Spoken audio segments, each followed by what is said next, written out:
और बच्चों, पढ़ाई चल रही है ना?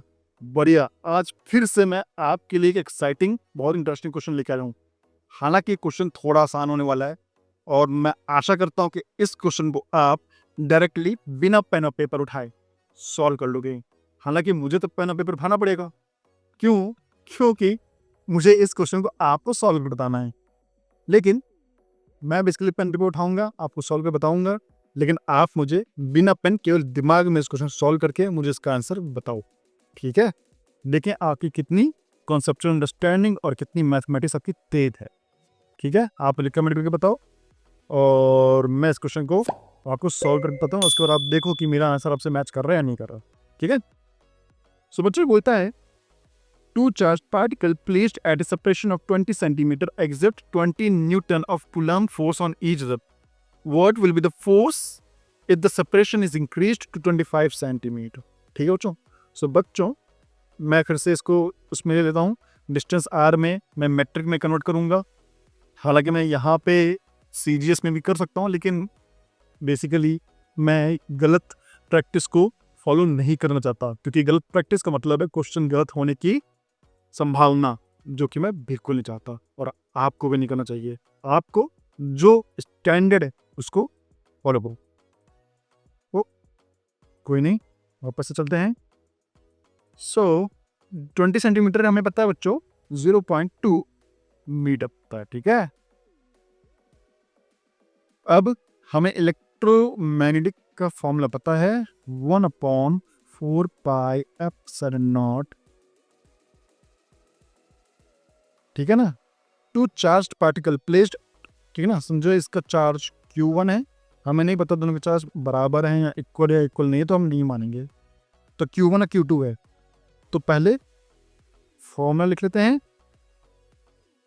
ठीक है? हम आर स्क्वायर, बेसिकली आर को हम 0.2 मीटर ले ले रहे हैं। अभी हम वैल्यू नहीं डालेंगे, क्योंकि बाद में फाइनली हमें देखना है कि वैल्यू डालना है या नहीं है। हो सकता है कट जाए आपस में इक्वेशंस, तो फाइनल क्या है उस चीज़ को कॉम्प्लिकेट करने के लिए। ठीक है? तो ये है बेसिकली। अभी कह रहा है, ठीक है ना? अब ये बेसिकली हम इसको हम ऐसे ले सकते हैं। देखो Q1 और Q2, अगर पहले डिस्टेंस 20 सेंटीमीटर था, 0.2 था, और फिर डिस्टेंस 0.25 मीटर हो गया है ना? 25 सेंटीमीटर हो गया, मतलब 0.25 मीटर हो गया है। तो बाकी चीज़ें कांस्टेंट हैं, तो बाकी चीज़ों को हम K लिख देते हैं और यहाँ पे R स्क्वायर कर देते हैं। यहाँ से हम बेसिकली इलेक्ट्रोमैग्नेटिक फोर्स और R स्क्वायर का रिलेशन आ गया है ना? ठीक है बच्चों? सो अब पहले अगर यहाँ से अब हम ले सकते हैं E1 R1 का square equal to E2 R2 का स्क्वायर। बेसिकली E1 R1 और E2 R2 क्या है? E1 जब पहले कंडीशन में कितना इलेक्ट्रोमैग्नेटिक फोर्स है, और R1 पहले कंडीशन में, पहले जो फर्स्ट कंडीशन है उसमें कितना डिस्टेंस है। फिर E2 कितना हो जाएगा फोर्स, और R2 कितना डिस्टेंस बढ़ गया है ना? बेसिकली यहाँ पे K है, तो मैंने K को ऐसे इक्वेट कर दिया है। ये आपने बचपन में ही क्लास 6-7 में पढ़ लिया होगा, तो मैंने इसको फाइनली ऐसे लिख दिया है ना? अगर आपकी चीज़ समझ नहीं है कि मैंने इसको कैसे लिखा है, तो आप मुझे बेसिकली कमेंट करो, मैं इस चीज़ को आपको पूरा एक फुल एक्सप्लेनेशन दूंगा। ठीक है? सो E1 क्या है? पहले कितना फोर्स था? मैं इसको दूसरा पेन ले लेता हूँ बच्चों, थोड़ा अच्छी क्लियर अंडरस्टैंडिंग हो जाएगी। तो पहले E1 कितना था बच्चों? 20 न्यूटन, और डिस्टेंस कितना था? 0.2 का स्क्वायर। ठीक है? स्क्वायर बिल्कुल हमको नहीं, किसी स्क्वायर है, अगर केवल आपने कर दोगे तो बेकार हो जाएगा आंसर आपका। दूसरे कंडीशन में E2 कितना हो गया है हमें निकालना है, और डिस्टेंस कितना हो गया है? 0.25। तो यहाँ से E2 की वैल्यू बच्चों 20 इंटू 0.2 इंटू 0.2 मैंने खोल दिया है, क्योंकि इसे काटने में आसान हो जाएगा बच्चों। और यहाँ पे 0.25 इंटू 0.25। ठीक है? अब बेसिकली मुझे इसके आगे तो सॉल्व करना नहीं चाहिए, लेकिन फिर भी मैं आपको कुछ चीज़ें बता देता हूँ कि 0.2 और 0.25 को तो मैं काटूंगा तो 4/5 का रिलेशन में आता है ना?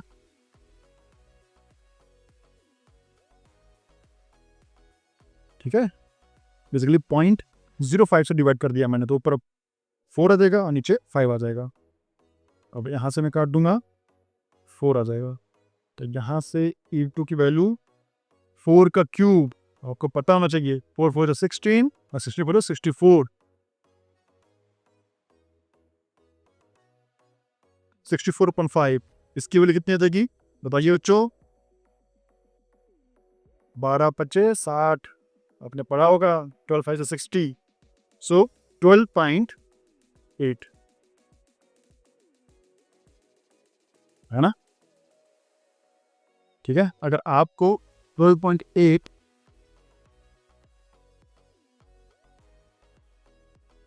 न्यूटन अगर आपका आंसर आया है, क्योंकि डिस्टेंस बढ़ा है बच्चों, है ना, डिस्टेंस 0.2 से 0.25 हो गया है, तो इलेक्ट्रोमैग्नेटिक फोर्स घटेगा क्योंकि इन्वर्सली प्रोपोर्शनल होता है स्क्वायर के, आर स्क्वायर के। तो बेसिकली जो डिस्टेंस, जो फाइनल इलेक्ट्रोमैग्नेटिक फोर्स आ गया वो 20 न्यूटन से घट के 12.8 न्यूटन पे आ चुका है। और अगर आपने बिना पेन पेपर उठाए इसका आंसर निकाला है तो आप बहुत सही आगे जा रहे हो और आईआईटी और नीट के लिए बहुत सही प्रिपरेशन कर रहे हो। आपको बस यही करना है, आपको मेरे सारे वीडियोस फॉलो करने हैं, है ना? आप अपनी तैयारी करते रहो, प्लस मेरी वीडियोस फॉलो करते रहो। आपका नीट और आईआईटी फिजिक्स का मेंस तो यूं ही निकल जाएगा। थोड़ा आईआईटी एडवांस के लिए हमें थोड़ी सी ज़्यादा मेहनत करनी पड़ेगी, उसके लिए आपको मेरे कुछ पर्टिकुलर जो शॉर्ट ट्रिक्स वाली वीडियो है उसको भी देखना पड़ेगा। हालांकि इन तरह के जो भी नॉर्मल क्वेश्चंस हैं जो आईआईटी मेंस और नीट में पूछे जाते हैं, आप डायरेक्टली उनको बेसिकली सिंपल मेथड से सॉल्व कर सकते हो। कोई बहुत ज़्यादा मतलब रॉकेट साइंस आने की ज़रूरत नहीं है। चलो बच्चों, अब मिलते हैं नेक्स्ट वीडियो में, तब तक के लिए बाय।